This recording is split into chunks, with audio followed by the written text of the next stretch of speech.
Playlist इनसे मिलिए में कर्नल प्रदीप सक्सेना से बात करते हुए इस वक्त हम किस्सा सुन रहे हैं जो बयान वो कर रहे हैं 1971 दिसंबर का महीना और पाकिस्तान के साथ पूर्वी पाकिस्तान में लड़ाई। 82 लाइट रेजिमेंट के गन पोजीशन ऑफिसर हैं सक्सेना साहब। मेरा उनसे सवाल यह है कि 13 से 15 दिसंबर 1971 को वहाँ पर सरेंडर की सेरेमनी की बात हो रही थी, उसकी तैयारी हो रही थी, उसके बारे में हम लोगों को कुछ बताएं।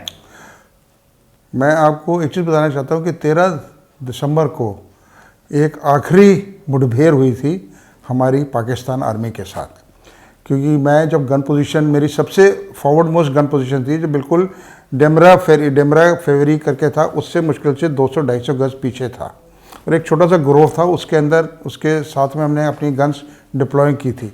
तो जब डिप्लॉय हम करने लगे तो उस टाइम पे पाकिस्तान के ट्रुप्स ने हमारे ऊपर अटैक किया।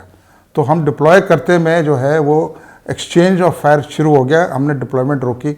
लकीली चाहे मेरे पास सिर्फ 15-20 लोग जवान ही थे, मेरे पास 3 LMGs थी, तो तीनों को LMGs को डिप्लॉय करके वो उनके साथ में जो हमारी मुठभेड़ शुरू हो गई। अच्छा, अब मज़े की बात ये थी कि हमारे पीछे जो आर्टी ब्रिगेड हेडक्वार्टर था जो पहुंच गया था, उन्होंने देखा कि भाई इसको फायर की ज़रूरत है प्रदीप सक्सेना को। उन्होंने एक OP ऑफिसर के, मेरे को अब तो याद है, कैप्टन हरमिंदर साहब जो 40 मीडियम के थे, उनको रीइंफोर्समेंट के साथ में मेरे तरफ मदद के लिए भेजा। अब उन्होंने मेरी गन पोजीशन का लोकेशन ही दे दिया, तो मैं जो हूँ एक अजीबोगरीब इत्तेफाक हो गया कि जो हमारी जो 60-70 गन थी वो मेरे ऊपर ही फायर करने के लिए तैयार हो रही थी और उन्होंने फायर का हुक्म दे दिया। अब उन्होंने फायर का हुक्म दिया, मैंने बोल दिया स्टॉप, वो फिर फायर का हुक्म दे, मैं फिर स्टॉप बोलूँ, मैं फिर फायर का हुक्म दे, मैं फिर स्टॉप बोलूँ। फाइनली कर्नल हिम्मत साहब जो CO थे, उन्होंने कहा कि क्या प्रॉब्लम है तुम्हारी, तुम क्यों रोक रहे हो, तुम अंडर अटैक हो और ये हो, तो क्यों नहीं फायर करने दे रहे हो। तो मैंने कहा सर टारगेट अनसेफ है। कहते क्यों अनसेफ है। फिर फाइनली मुझे सच बोलना पड़ा। मैं कहा सर ये मेरी लोकेशन है जिसके ऊपर आप फायर कर रहे हैं, पूरी की पूरी गन्स मेरे को डिस्ट्रॉय कर देंगे, दुश्मन तो नहीं होगा।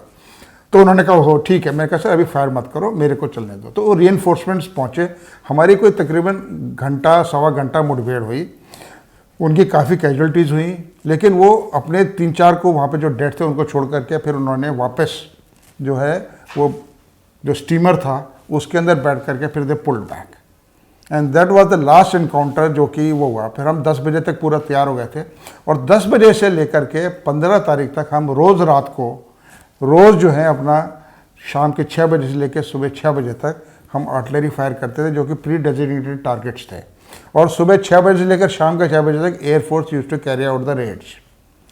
अब 15 तारीख की अहमियत ये है कि 15 तारीख को शाम को 5-5:30 बजे हमें मैसेज आया कि surrender talks are in progress, ceasefire likely 9:30 on 16th। हमें उस टाइम पर नहीं पता था कि जेकब साहब ऑलरेडी पहुंच गए हैं, वहाँ क्या बातचीत हो रही है, बस एक ये मैसेज था। तो आखिरी जो हमारा सबका फायर था वो 15 रात को हमने जो मौका मिला, जितने भी गोले निकाल सकते थे हम सब ने धनाधन वो सब। और वो आपके पास टारगेट्स पहले से थे? पहले से थे। 3 टारगेट थे जिनको कि कहा था कि जो कि नहीं अटैक करने, उनके ऊपर सर्कल बनाए हुए थे। एक था धान मंडी जो कि मिलिट्री कैंटोनमेंट था, एक था क्रिश्चियन मेडिकल हॉस्पिटल, और तीसरा था जो ढाका इंटरकॉन्टिनेंटल, क्योंकि वहाँ सारे प्रेस और डिप्लोमेट्स उस होटल के अंदर मौजूद थे। तो ये 3 जो थे जिनको कि टारगेट को नहीं था, बाकी हमारे को सब फ्री था कि कहीं भी फायर कर सकते। तो ये लड़ाई चल रही है। हम लोग 15 दिसंबर को हैं और अगले दिन सुबह सरेंडर सेरेमनी जिसका कर्नल सक्सेना ने बताया, जो कि हम अगले वीडियो में देखेंगे। शुक्रिया।